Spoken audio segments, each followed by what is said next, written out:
You ever have one of those moments where life's going so good, you start to get suspicious? That was me. On a Tuesday, no less. I was standing in my kitchen, humming along to a blues riff on the radio, flipping eggs like I was auditioning for a cooking show. My wife, Ellen, was upstairs getting ready for yoga, which apparently now takes 45 minutes and involves perfume. I wasn't the jealous type. Never have been. I believed in space, trust, and all that healthy relationship nonsense they spoon-feed you in couples counseling brochures. But trust has a funny way of going from foundation to trapdoor in the blink of an eye. It started small. She started locking her phone. Okay, fair enough. Then she started smiling at texts she wouldn't explain. Yoga classes doubled, then tripled. New lingerie appeared, the kind that didn't come out for me. Not even on anniversaries. Still, I played dumb. I made omelets. I mowed the lawn. I laughed at her recycled jokes about my beer gut, because admitting what I suspected would have meant blowing up the fantasy we'd built for over a decade. Then came the call. "Mr. Carrington," the voice on the other end said. "I'm sorry to inform you, but your wife has been involved in an incident. You're listed as her emergency contact." My heart dropped. "Is she okay?" She's not the one hurt, sir. It's a man. We need you to come down to Mercy General." Now, I'm not a detective, but I can do basic math. Yoga instructor plus perfume plus a man who ends up in the ER? That doesn't equal sun salutations. I didn't say a word when I got there. I just walked into the hospital waiting room, and there she was, Ellen, sitting in a chair like she belonged to someone else. Her mascara was smudged, but not from crying. No, this was sweat. Panic. "Who is he?" I asked. She didn't answer. That silence. That was the real answer. So there it was. Years of trust, crushed in one afternoon like a soda can under a truck tire.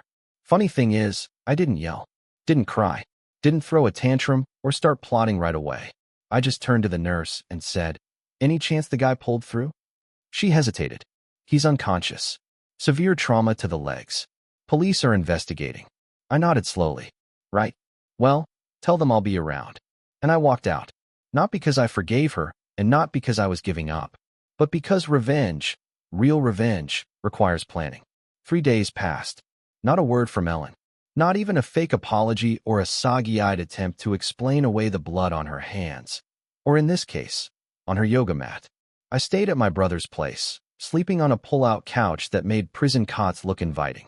He kept trying to convince me to go out, have a drink, get distracted. But distraction wasn't what I needed. I needed answers. So I went back to the house. The first thing I noticed when I walked in, that it didn't smell like home anymore.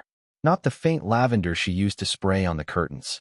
Not the cinnamon candle she lit every evening like it was some sacred ritual. It smelled like air. Cold and empty. I walked up to the bedroom. Our bed was still made. Military corners, tight sheets, decorative pillows arranged like they were auditioning for a catalog. Ellen always had a thing about presentation. Looking perfect even when the foundation was cracking. But you learn a lot about a person by what they hide under their mattress. I lifted it slowly. There it was, an old shoebox. Not even taped shut. Amateur hour. Inside, receipts. Hotel ones. A couple of credit card statements with charges that didn't make sense. Lunches that overlapped with her meetings, spa days while she claimed to be volunteering. And here's the kicker. A receipt from a boutique in town for a gold watch engraved with "To AJ, for every moment you steal." I didn't know who AJ was, but the man in the hospital sure wasn't wearing a watch when I saw him. He was wearing a neck brace and a look of regret. I took photos of everything. Evidence. Because while I wasn't a violent man, I was a methodical one. And if you're going to dismantle someone's lie, you better come prepared. Downstairs, I found the spare key to her gym locker. Just in case. And I found her backup phone, which she'd forgotten even existed, an old Android she used before upgrading. It still had power. Guess what was in it? Texts. Photos.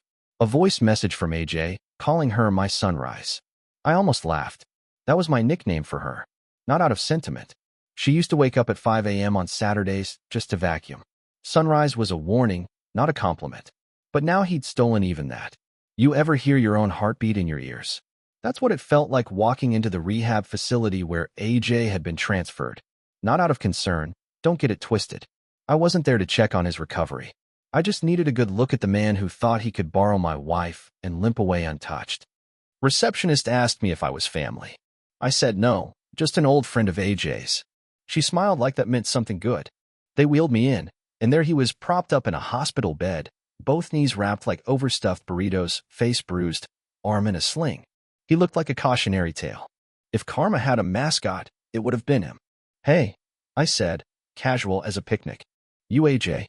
He looked up slowly. Eyebrows pulled together in that universal expression of do I know you? Or did you come to finish the job? Do I know you? He croaked. Not yet, I said, pulling a chair up beside his bed like I was visiting Grandma. I'm not supposed to have visitors today. Well, I said, smiling, I'm not really here for conversation. I just came to deliver something. I reached into my jacket and pulled out a photo. Not of Ellen. Not of him. A photo of the watch. He stared at it. Blinked once. Then again. What's this? Reminder, I said, of the time you tried to live someone else's life. He swallowed hard. Look, I don't want any trouble. I cut him off. Too late. Trouble's already part of your recovery plan. He tried to lean forward, but his ribs said otherwise. Look, man, I didn't know she was married. She said it was over between you two. She said you were cold, distant. I nodded slowly, like he was reciting Shakespeare. Funny. Cold and distant people don't usually show up with photos and spare locker keys, huh? He went quiet. I leaned in closer. Here's what's going to happen. You're going to stay away from her. Delete the messages, the photos, the memories. Erase yourself. Because if I catch even a sin of you near her again. He paled. What? I smiled. I'll come back. Not with fists. Not with threats. With truth. And brother, nothing ruins a man faster than his own words in someone else's inbox. I stood up and adjusted my jacket. Heal up, AJ. You're gonna need those knees to run far, far away. Ellen came home the next night like nothing had happened. She walked in with a grocery bag, humming some upbeat song off the radio like we were a sitcom couple who just needed a laugh track to be okay again. I got your favorite, she said, setting down a carton of Rocky Road. Figured we could talk. She always thought ice cream could patch bullet wounds. I didn't answer. Just watched her from the couch, arms crossed, eyes still, like a predator trying to decide if the prey deserved mercy. She sat across from me, crossed her legs, always right over left when she was nervous, and forced a smile. I know things got out of hand. Is that what we're calling it? I said. Look, I didn't mean to hurt you. That was the thing about Ellen. She always made pain sound like a paperwork error. A glitch. I didn't mean to was her go-to defense. I didn't mean to flirt. I didn't mean to forget your birthday. I didn't mean to get caught. How long? I asked. She blinked. What? I tilted my head. How long, Ellen? How many yoga mats did you wear through before you ended up in the ER with Romeo and 2 busted knees? She swallowed. It started a few months ago. I was feeling invisible. And he noticed me. He noticed you? I laughed. Yeah, Ellen. Broken men love bright things. You were just another flashlight in a storm. She flinched, but didn't deny it. I stood and walked to the kitchen, grabbed the folder I'd kept hidden under the bread box, ironic, given how many lies she'd buttered up in that kitchen. I laid the folder on the table and slid it toward her like a poker player revealing a royal flush. What's this? She asked, hesitant. Truth. She opened it slowly. The receipts, the screenshots, the timeline. Everything she thought was private, digital, deleted. I waited for the outburst. The tears. The gasp of indignation. But what I got was worse. She closed the folder, straightened her back, and said, You were spying on me. I laughed. Oh, that's rich. You burn down the house and get mad because I found the match? She didn't blink. You had no right. No, Ellen, I said, my voice calm. You had no right. No right to make a vow and break it behind my back. No right to let me build a life with someone who was halfway out the door for half the marriage. Silence filled the room like smoke. Heavy. Suffocating. She looked at the folder again, then back at me. So what now? I studied her. Not the woman I married. Not anymore. This was someone else, someone I'd never let that close again. You tell me, I said. You've been writing the script. I just want to know if this is the season finale or if I should stick around for the spin-off. She softened, or tried to. I want to fix this. I want us to fix this. Us. I said, stepping closer. Ellen, there hasn't been an us in a long time. You left that version of us in hotel rooms and text threads. What you want is comfort. You want to rewind. But here's the thing. I can't unknow what I know. Tears formed in her eyes, finally. but they didn't move me. You think I'm heartless, I said. But I spent months asking myself what I did wrong. I blamed myself. Thought maybe if I worked less, smiled more, said, I love you on Tuesdays instead of just anniversaries, maybe then you wouldn't have looked for someone else's arms. She opened her mouth, but I cut her off. But then I realized this wasn't about me. This was about you needing attention like oxygen. And instead of asking for it, you chased it down like a dog begging scraps from a stranger's table. The words hung between us, sharp and raw. She finally spoke. So what do you want, really? I stared at her for a long time. I want peace. Does that mean divorce? Eventually, I said. But not yet. She looked confused. Why not? Because I'm not done collecting, I said. Not revenge. Just closure. I want the whole story. Start to finish. She nodded slowly, realizing this wasn't going to be easy. Not for either of us. And me? I wasn't doing it to win her back. I was doing it to bury every last trace of the man who believed her lies. This wasn't forgiveness. This was the autopsy. She hesitated for a moment, then pulled the chair closer, like she was preparing for a deposition. Which, in a way, she was. You really want the whole story? Ellen asked, her voice barely above a whisper. No edits, I replied. No filters. Just the truth. She exhaled slow, shaky. It didn't start with AJ. It started way before. Of course it did. I felt like we were roommates, she continued. We'd eat in silence, sleep in silence. You were always working, always tired. So naturally, I said, you found a guy who could do squats and send emojis. Ellen ignored the jab. I needed to feel seen. And AJ was just there. I didn't plan it. Cheaters never do, I said, leaning against the sink. They just trip and fall into bed. Huh? She flinched. It started with coffee, then texting. Then he invited me to lunch, and You went, I said, cutting her off. Because why not? It's not like vows mean anything once a latte enters the picture. She shook her head. I'm not trying to excuse it. Then stop giving me excuses and start giving me truth. She paused. Okay. The first time was at his place. His condo downtown. He said he was helping me with something on my phone. I don't even remember what excuse I used to leave home that day. I did. She said her friend Vanessa needed help choosing bridesmaid dresses. And after that, it kept going, she admitted. Not every week, but enough. He made me feel, let me guess, I said. Alive. Wanted. Special. Got the whole bingo card here. Ellen. Her jaw tightened, but she didn't snap back. That was new. I told myself I'd stop, she said. After that weekend at the lake with your parents. Remember? Oh, I remembered. I grilled burgers and smiled like a fool while she snuck off to answer work emails. I tried, she said. But he kept texting, and I kept replying. And then it just became a thing. A thing, I repeated. Like knitting or yoga. A little hobby to pass the time between betrayals. She looked away. I know I deserve your hate. No, I said. You don't. She looked up, surprised. You don't deserve my hate, Ellen. You deserve my indifference. And I'm working my way there. For a while, we just sat in silence. The kind of silence that is weight.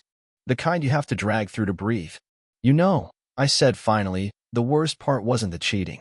She furrowed her brow. It wasn't. No. It was the way you watched me, every morning, every night, while you were lying to my face. It was the bedtime kisses you gave me while texting him under the sheets. Her lip quivered. I didn't care. That smile you wore at family dinners. The one that said, everything's fine when it wasn't. That was the real betrayal.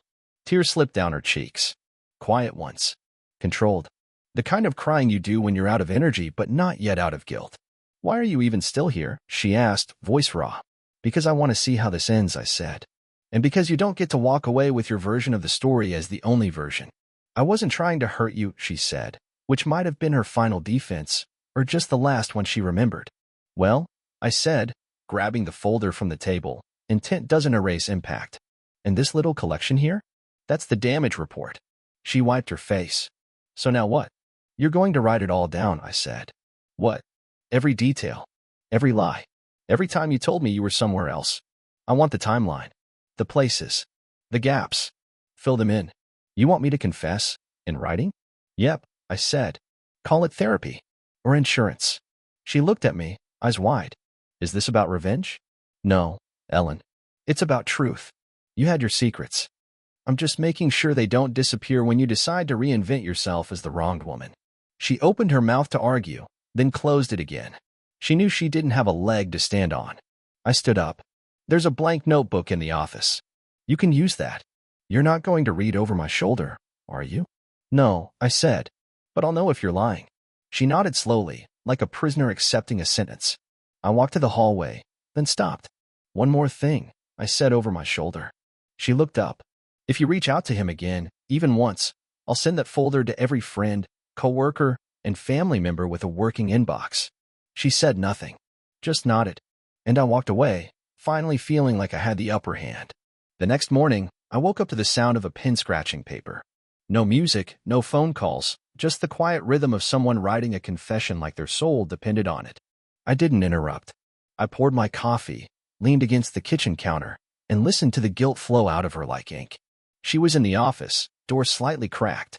I could see her hunched over the desk, hair pulled into a loose knot, eyes bloodshot from a sleepless night. She looked more human than she had in months. After about an hour, she slid the notebook onto the counter beside my coffee mug. "I wrote it all," she said, eyes locked on mine. "You wanted the truth? It's all there." I didn't open it immediately. I let it sit there like a bomb with a ticking clock, because reading it meant seeing exactly how deep the wound went, and I wasn't sure I could stomach it without doing something stupid or irreversible. "You read it," I said, sliding it back to her. Out loud. "What?" "I want to hear it. From your mouth. Not filtered through your pen." She hesitated, then opened the notebook, cleared her throat, and began. "August 14th. First time I lied to you about where I was. Said I was getting drinks with Vanessa. I went to see AJ at his condo on Brookside. August 22nd. You were out of town for the expo. I stayed home. Invited him over. He left through the side gate around midnight. I told you I went to bed early. The dates blurred together after a while, like a schedule she'd kept in the margins of our marriage. Every entry was a knife, each more serrated than the last. She spoke mechanically at first, like she could distance herself from the details by sounding bored. But when she reached September 17th, the day you made me breakfast in bed, and I left 10 minutes later to meet him at a hotel off Route 6, her voice cracked. I didn't blink, just sipped my coffee and stared. She kept going. October 9th. I told you I was going to yoga. I lied. Again. November 4th. We fought. You apologized. I slept with him that night. I raised an eyebrow. I apologized?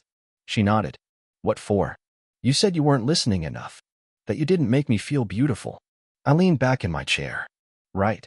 So while I was busy blaming myself, you were screwing around. Good to know. She wiped her eyes. I didn't want to fall for him. But you didn't trip either, did you? I said. You packed a bag, mapped the route, and filled the tank. She closed the notebook, hands trembling. That's not all of it, is it? She hesitated. There's more. I nodded toward the living room, then said, keep going. She opened to a new page. December 12th, I met his wife. Not on purpose. She came home early. I had to hide in the closet. It was humiliating.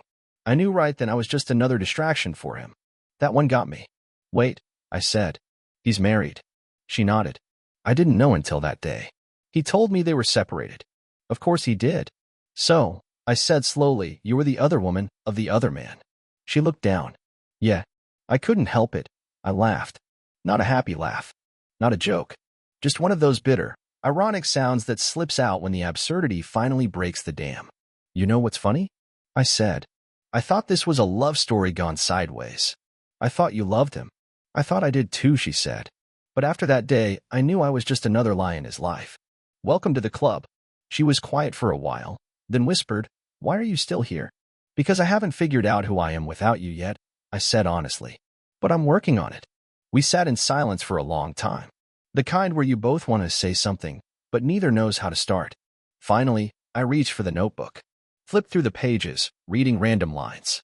The repetition struck me more than the details. The same lies, same patterns, same cheap alibis recycled week after week. A greatest hits album of deceit. I don't know how to make this right, she said softly. I closed the notebook. That's the thing, Ellen. You don't. Some things you don't fix. You just survive. So what happens now? I looked at her, and for once, saw her clearly. Not the woman I married. Not the villain I wanted her to be. Just a person, flawed, scared, sorry, and small. I don't know, I said. But the next part? It's going to be my story, not ours. She nodded slowly. And for the first time since this all started, I believed she meant it. That night, I cooked dinner. Seared salmon, garlic rice, and roasted asparagus, Ellen's favorite. Not because I was trying to win her back. No, this was ceremonial. Like the Last Supper before a verdict. We ate in silence, the clink of forks against porcelain the only soundtrack to a crumbling partnership. She tried to make conversation, asked about work, about my brother. I just nodded, chewed, and passed the salt. You don't small talk your way out of betrayal. When we finished, I slid a business card across the table. What's this? She asked, already knowing. A lawyer, I said. One of the good ones. Clean. Fair. Quiet. Her lips tightened. So that's it. This, I said, gesturing around the room, ended the day you invited someone else into our story and gave him my lines. Tears welled up again, but I'd grown immune to them. She'd wept into the same face she'd lied to. That currency was devalued now. You can stay here for a few more days, I said. After that, I need space. She nodded, speechless. And with that, the meal ended. Not with a bang. Not with a toast. Just quiet utensils and unspoken closure. The next morning, she was gone. Not entirely, just the essentials. A suitcase. A duffel. Some makeup and shoes. She left a note on the fridge. I'll sign the papers. I'm sorry for all of it. E. I stared at it for a while. That dash between the E and her name felt like the final line of our relationship. The hyphen of history, now meaningless. But I didn't waste time mourning. Instead, I made a list. Cancel joint credit cards. Open a new account. Change passwords. Find a new gym. Small things. Quietly reclaiming space. It wasn't about revenge. It was about resetting. Cleaning the slate she scribbled over. Later that week, I got a call. Mr. Carrington, the voice said. Speaking. This is Officer Gaines from the Westbrook PD. We need you to come in. For what? We've had an incident involving a man named AJ Valencia. He's filed a report. I nearly dropped my phone. The police station was sterile and cold, like someone had stripped it of humanity on purpose. Officer Gaines was a straight shooter. Gray buzz cut, crisp uniform, no smiles. AJ claims you threatened him, he said, flipping through his notepad. I told him to stay away from my wife. You said you'd come back if he didn't disappear. His words. Sounds accurate. He stared at me. You planning to follow through? No, I said. Because I don't need to. Why's that? Because he already lost, I said, leaning forward. The moment he chose her, he inherited everything she carries. The guilt, the wreckage, the silence. That's his life now. I got off that ride. Officer Gaines studied me, then nodded. Fair enough. No charges. Just documentation. A final bit of drama from a man who couldn't stand losing with dignity. When I walked out of the station, the air felt clearer, like I had exhaled something I didn't know I'd been holding. 6 months later, I sat in a coffee shop across from my brother. He asked if I was seeing anyone. I said no. Not yet. But you look better, he said. Like you finally slept a full night. I did, I replied. Several, actually. Ellen. She signed the papers. She moved to a condo across town. Rumor was, AJ left her not long after. I didn't ask. Didn't care. I wasn't broken. Just rebuilt. Stronger, quieter, sharper.